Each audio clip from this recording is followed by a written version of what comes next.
jour, l'un de ses disciples, l'un de ses fidèles compagnons du nom de Pierre, qui était avec les autres, allait au temple pour aller prier. Parce qu'ils avaient l'habitude d'aller prier. Ils avaient l'habitude d'aller entendre la parole de Dieu. Ayez cette habitude-là d'aller à l'église si vous voulez expérimenter la parole de Dieu. Ayez cette habitude-là d'aimer Dieu si vous voulez expérimenter la puissance de Dieu. Ayez cette habitude-là d'avoir un temps de prière, un temps de jeûne. La Bible dit c'était la 9e heure. Ils avaient des heures précises en Israël.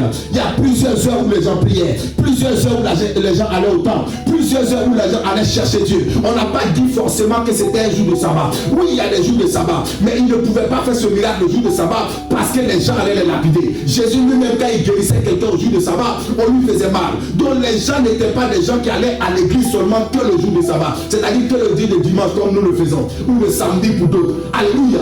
Mais ils allaient parce qu'il fallait aller prier. Ils allaient parce qu'il fallait aller chercher Dieu. Ils allaient parce qu'il fallait aller entendre la parole de Dieu. Donc c'est important pour chacun de nous. Si nous voulons expérimenter la puissance de la parole de Dieu, aimons les choses de Dieu, aimons la présence de Dieu, aimons la parole de Dieu, aimons la présence de l'église, des frères et des soeurs pour prier ensemble. Aimons jeûner, aimons chercher la face de Dieu, aimons aller dans les choses de Dieu. C'est ça qui va nous amener à expérimenter la puissance de Dieu. Et la Bible déclare que Pierre arrive. Je ne possède ni or, ni argent, mais ce que j'ai, je te le donne. Au nom puissant du Seigneur Jésus-Christ, lève-toi et marche. Et la Bible déclare qu'au nom du Seigneur Jésus-Christ, il s'est levé et il a marché. Et cet homme qui avait l'habitude d'être devant le temple, cet homme va finir maintenant dans le temple, dans l'adoration. Il allait au temple, mais il ne rentrait pas dans le temple.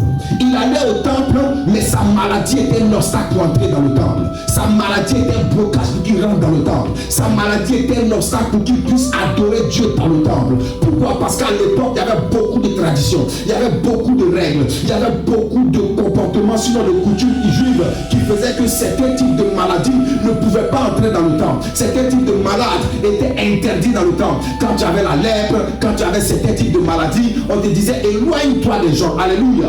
Donc les gens trouvaient le moyen d'être devant. Alléluia. Mais la Bible dit ce jour-là, quand Pierre va déclarer au nom du Seigneur Jésus, lève-toi et marche, il va se lever. Pierre ne lui a pas donné de l'or, Pierre ne lui a pas donné de l'argent, mais Pierre lui a donné une parole que le Seigneur lui a donnée. Donc en réalité la puissance, en réalité la force, en réalité la capacité, ça se trouve dans le nom du Seigneur Jésus-Christ.